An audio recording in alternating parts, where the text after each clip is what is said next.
안녕하세요. 세상을 읽는 새로운 시선 행간뷰의 김선철입니다. 오늘은 AI가 가져올 중개업의 미래, 조금은 무겁지만 우리가 반드시 직면해야 할 이야기를 해보려고 합니다. 흔히들 AI가 일자리를 뺏는다고 걱정들 하시죠? 저는 좀 다르게 봅니다. AI는 단순히 일자리를 뺏는 게 아니라 대행의 시대를 끝내고 있습니다. 누구를 대신해서 정보를 찾고 안내하던 역할, 이제 그 종말이 다가왔다고 볼 수 있습니다. 오늘 이 변화를 두 가지 시선으로 깊이 있게 파헤쳐 보겠습니다. 먼저 경제학적 관점으로는 정보의 비대칭의 붕괴 이론을 통해 중개업의 위기를 진단하고, 인문학적으로는 송기령 작가의 시대여보 속 경량사회의 개념을 빌려 개인이 조직을 이기는 새로운 흐름을 읽어보겠습니다. 단순 중개인이 아닌 대체 불가능한 어드바이저로 살아남는 법, 오늘 저와 함께 그 행간을 읽어보시죠. 자, 먼저 개념 정리부터 하겠습니다. 챗봇과 에이전트, 뭐가 다를까요? 챗봇은 정보를 제공합니다. 지도 앱처럼 여기저기 가려면 이렇게 가세요, 알려주는 거죠. 근데 에이전트는 목표를 달성합니다. 자율주행 자동차처럼 목적지를 찍으면 알아서 데려다 주는 거죠. AI의 생태계를 금에 비유하면 이해가 쉽습니다. 자, 데이터는 원석이에요. 금광에서 캐낸 돌덩이. 자, LLM은 이걸 녹여서 만든 금괴입니다. 그리고 에이전트는 뭘까요? 이 에이전트는 바로 금괴로 만든 보석입니다. 실제로 쓸 수 있는 완제품을 얘기하는 거죠. 지금 경쟁의 핵심은 모델 성능이 아닙니다. 누가 더 좋은 업무용 에이전트를 프로세스에 심었느냐, 이게 승부처죠. 자, 그러면 고객의 요구는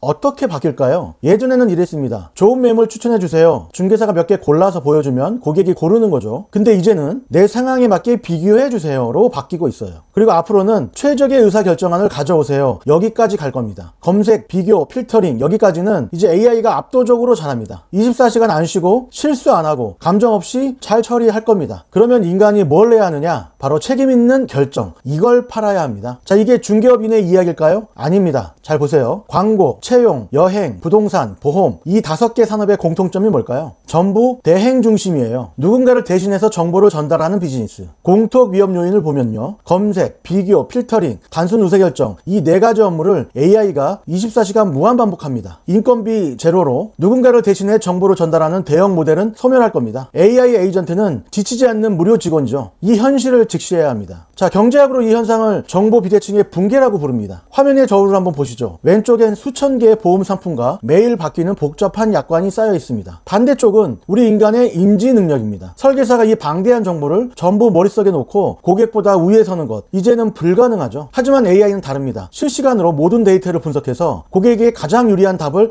AI가 못하는 것, 즉 고객의 상황을 깊이 이해하고 1초 만에 찾아냅니다. 과거에 중개사가 독점했던 정보의 격차가 완전히 사라지는 겁니다. 여기서 아주 중요한 결론이 나옵니다. 단순히 정보를 쥐고 상품을 파는 판매자는 이제 설 자리가 없습니다. AI가 못하는 것, 끝까지 책임지는 신뢰 기반의 컨설턴트만 살아남게 될 것입니다. 자, 앞서 본 정보 비대칭의 붕괴를 부동산 시장에 그대로 대입해 보겠습니다. 화면을 보시면 영역이 명확히 나눕니다. 왼쪽은 AI의 영역입니다. 매물을 찾고 데이터를 분석하고 단순 매칭하는 것, 냉정하게 인정해야 합니다. 논리와 속도 싸움에서 인간은 AI를 이길 수 없습니다. 그렇다면 우리 중개사들의 생존 구역은 어디일까요? 화면에서 보는 바로 오른쪽입니다. 현장에 가서 층간소음과 일조량을 직접 확인하고 복잡한 권리 분쟁과 세금 리스크를 책임지며 매도인과 매수인의 미묘한 감정을 조율하는 것, 이건 계산이 아니라 책임의 영역입니다. 결론은 명확합니다. 논리적인 일은 과감히 AI에게 넘기시고, 우리는 AI가 절대 계산할 수 없는 사람 사이의 마찰과 감정, 그리고 책임을 다루는 전문가가 되어야 합니다. 이제 시선을 인문학적으로 돌려보겠습니다. 데이터 전문가 송기령 작가는 본인의 저서 시대여보에서 다가올 미래를 경량화 문명이라고 정의했습니다. 화면을 한번 보시죠. 왼쪽은 우리가 알던 과거의 성공 방식, 거대 조직입니다. 무거운 조직과 수많은 인력이 필수였습니다. 덩치가 커야만 살아남는 시대였던 거죠. 하지만 오른쪽 AI와 결합한 개인을 주목해 주십시오. 지금은 단 한 명의 개인이 AI라는 강력한 무기를 들고 거대 조직의 시스템을 압도하는 세상이 됐습니다. 이것이 바로 조직과 개인의 결별입니다. 중개업도 마찬가지입니다. 이제는 무리하게 덩치를 키우는 게 정답이 아닙니다. 작지만 강한 팀, 스몰 자이언트, AI로 무장한 독립된 1인이 시스템을 이기는 시대가 이미 우리 앞에 와 있습니다. 이제 중개업의 미래를 보여주는 행간의 의미를 깊이 있게 살펴보겠습니다. 앞으로 중개업 시장은 어떻게 재편될까요? 핵심은 3계층으로 명확한